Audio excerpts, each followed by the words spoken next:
गणेश भगवान की जय। करवा चौथ का व्रत का पूजन विधि। कार्तिक कृष्ण पक्ष की चतुर्थी को करवा चौथ कहते हैं।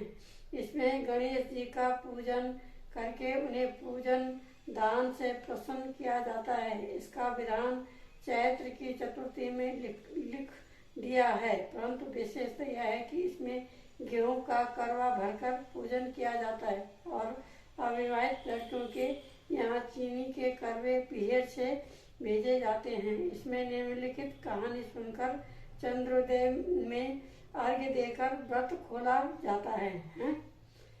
ये तो विधि हो गई इसकी। करवा चौथ व्रत की कथा। एक साहूकार के 7 लड़के और एक लड़की थी। सेठानी के सहित उसकी बहुओं और बेटियों ने करवा चौथ का व्रत रखा था। रात्रि को साहूकार के लड़के भोजन करने लगे तो उन्होंने अपनी बहन से भोजन के लिए कहा। इस पर बहन ने उत्तर दिया, भाई अभी चांद नहीं निकला है, उसके निकलने पर अर्घ्य देकर भोजन करूंगी। बहन की बात सुनकर भाइयों ने क्या काम किया कि नगर से बाहर जाकर अग्नि जला दी और छलनी से जाकर उसमें से प्रकाश दिखाते हुए उन्होंने बहन से कहा, बहन चांद निकल आया है, अर्घ्य देकर भोजन जिम लो। या सुन उसने अपनी भाभियों से कहा कि आओ तुम भी चंद्रमा को अर्घ्य दे लो, परंतु इस कांड को जानती थी। उन्होंने कहा, भाई जी अभी चांद नहीं निकला, तेरे भाई तेरे से धोखा करते हुए अग्नि का प्रकाश छलनी से दिखा रहे हैं। भाइयों की बात सुनकर भी उसने कुछ ध्यान न दिया। वह भाइयों द्वारा दिखाए गए प्रकाश को ही अर्घ्य देकर भोजन कर लिया। इस प्रकार व्रत भंग करने से गणेश जी उस पर अप्रसन्न हो गए। इसके बाद उसका पति सख्त बीमार हो गया और जो कुछ धन घर में था उसकी बीमारी में लग गया।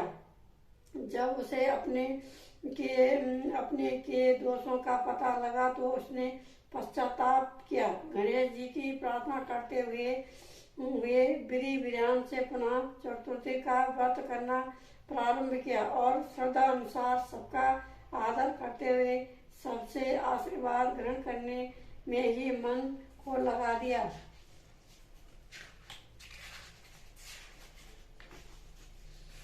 इस प्रकार उसके श्रद्धा भक्ति सहित कर्म को देखकर भगवान गणेश जी उस पर प्रसन्न हो गए और उसके पति को जीवन दान देकर उसे आरोग्य करने के पश्चात धन धान्य संपत्ति से युक्त होकर इस प्रकार जो कोई छल कपट को त्याग कर श्रद्धा भक्ति से चतुर्थी का व्रत करके वह सब प्रकार से सुखी होते हुए कलेशों से मुक्त हो जाएंगे। करवा चौथ उद्यापन है ना। वो उज्जमन करने के लिए आजमन है, उज्जमन लिख रखा है इसमें।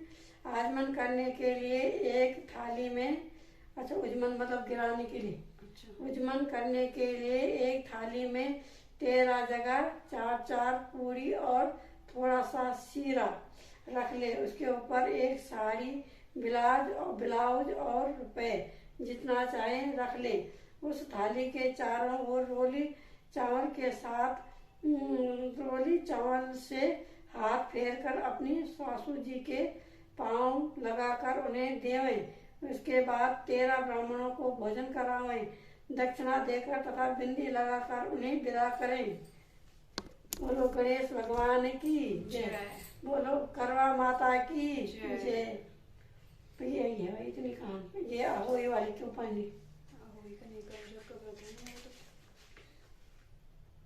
वही तो तब मगर ये किससे